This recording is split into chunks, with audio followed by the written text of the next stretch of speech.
All right, this is Narragansett. Narragansett. Coming in at 5% alcohol by volume. A 6-pack of 16-ounce cans running about $8. A 12-pack of 12 cans running about $13. So I recently saw this at my local grocery store, which I prefer to Total Wine. But I ended up getting a single of this at Total Wine.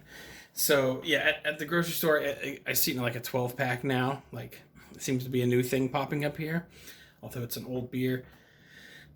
But, taking a gamble on 12 beers is not the smartest thing in the world. So at Total Wine, I saw a single of this. I don't think it was too crazy priced. Like, this is like a cheap beer. So, but yeah, this is very new to me. Like, I don't know how to pronounce the name exactly. The can is all over the place. Made on honor the famous Narragansett since 1890. Official beer of the clam, sold on merit. There's a huge article in the back about how to make like clam soup or something. Like, this is insane. This looks more like something you would use for cooking than for drinking. But I had a couple of craft beers earlier tonight, and this is the one that I've been most looking forward to, because it's a lager, which is my beer of choice, and it's cheap, which, I mean, holy heck. Cheap's not a word you hear too often these days. So, let's get right down into it, shall we?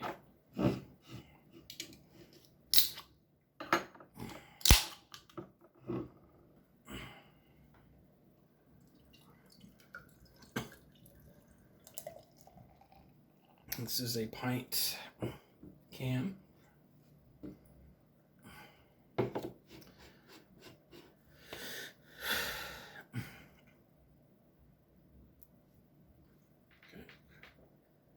About 3 fingers of head, kind of a standard beer color.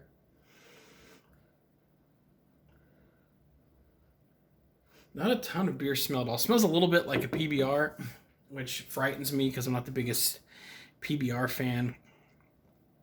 Also, I haven't used this glass very much on my reviews, but whatever it's called, like, I don't know the name of the glasses, but this is a really comfortable one to hold. I like this one. Before I get into it, let's look at the back of this one more time. So it's how to make a clam boil.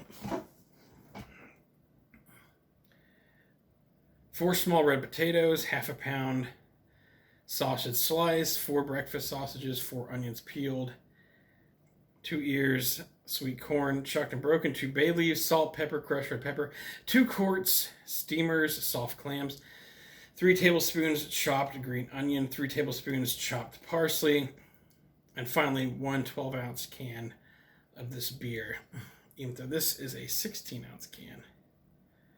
So, I don't know, I guess that is kind of cool, if you want to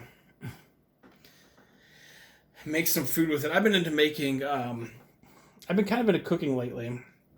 Like, I've been experimenting with, like, spaghetti sauces and chilies and stuff.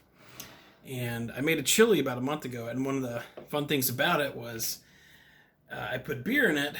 So while I, it's like pour some of the beer in the chili, pour some of the beer in me, you get a nice little buzz while you're cooking. So, I don't know. I guess that's kind of neat. Most importantly, on to the taste.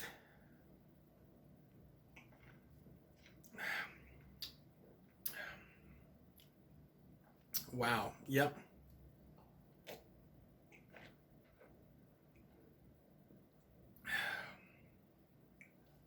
This taste, in my personal opinion, very, very, very, very close to PBR. I could smell it. So I did review Past Blue Ribbon on here a few months ago, and I gave it a solid 3 out of 5 for the can. But then off camera, I picked up a 12-pack and drank it by myself, without reviewing it. And by the time I got done with that 12 pack, I was so sick of PBR. So this is tasting very identical to that.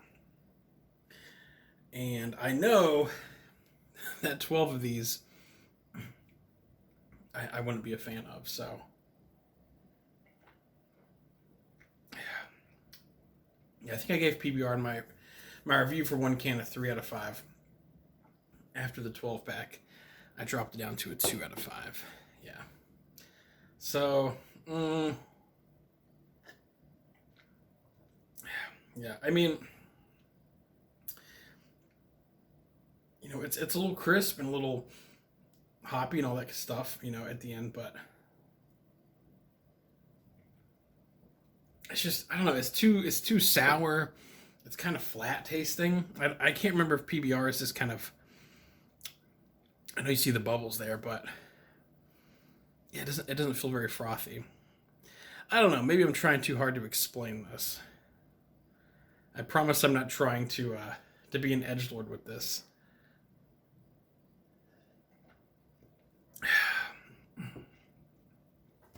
Yeah, if I had one of these out and about, like for whatever reason, like you get a 16-ounce can for $1.50 at an event, I wouldn't complain about it. I probably wouldn't even complain about 2 of them,